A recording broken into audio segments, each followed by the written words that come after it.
Don Luskin out there on the left coast. How strong is the economy? Larry, it's just as strong as you and I have been saying for the last 6 months. The economy's always been strong. If you strip out housing, the non-housing part of the economy has been making new highs all for the last 12 months.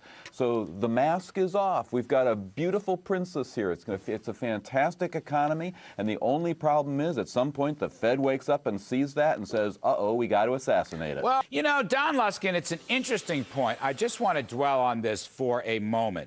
Barney Frank is the new chairman of the House Banking Committee or House Financial Services Committee, whatever it is called. Now, yep, Barney's a Libby. He's a little Libby lefty, as I call him, but he's real smart. He knows a lot about monetary policy. In fact, he used to track gold and commodities for a good long time in the 1990s. Now, he has said on this program that if the Fed comes before him in the Bernanke testimony and suggests that they should be tightening policies merely because the economy is expanded and the workers, the low-end workers, are getting wage hikes, then Frank is going to give him what not? He's going to give Bernanke what not? What do you make of that?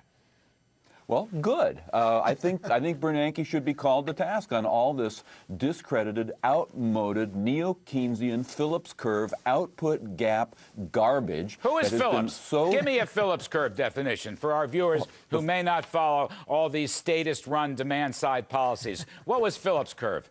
Well, Phillips was a New Zealand economist of the 50s and 60s who came up with this idea that, as you put it, when more people are working, it causes inflation.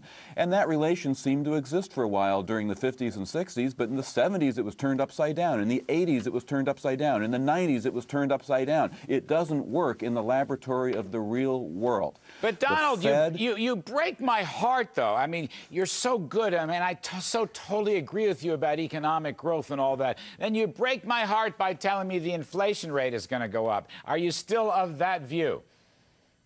I am, and I think the Fed's going to have to deal with that. The problem is this, Larry. The Fed's going to see two things at once. It's going to see a reported inflation rate that just won't go down, and it's going to also see strong economic growth at the same time. It's going to make a mistake. The Fed is going to say, uh-oh, it's the growth that's causing the inflation, and that's what's going to make them overshoot.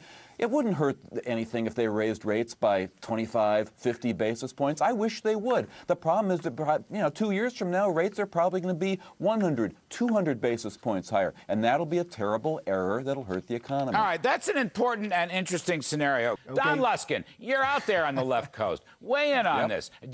Are you one of these tech lovers? No, not particularly. I think there's some mild catalysts for the sector this year, but you know what? Tech is a mature industry at this point. We're waiting for a new killer app to start a new cycle, and we don't have one right now. It's all wishful thinking. You know, that is the best point, you know what they ought to do with Microsoft? They ought to do an LBO of it. That's the way to unlock the value. That is the best. I love that. It's a mature industry, and they've got costs to cut. They still don't pay good dividends. Last night, the associate editor of Forbes said to me, well, you don't buy for dividends. Well, I do buy, but I buy for capital gains. But they haven't had any capital gains in 6 years either. That's why I'm skeptical. $40 stock. Don Luskin, at what point does the 10-year bond rate, where does it go before stocks have to really change their valuations and become a sale? Well, I think probably about 50, 75 basis points higher, which I think we're going to see in the next 6 months. The top is coming, Larry. Just be ready for it. So you're a bear. You're basically a closet bear.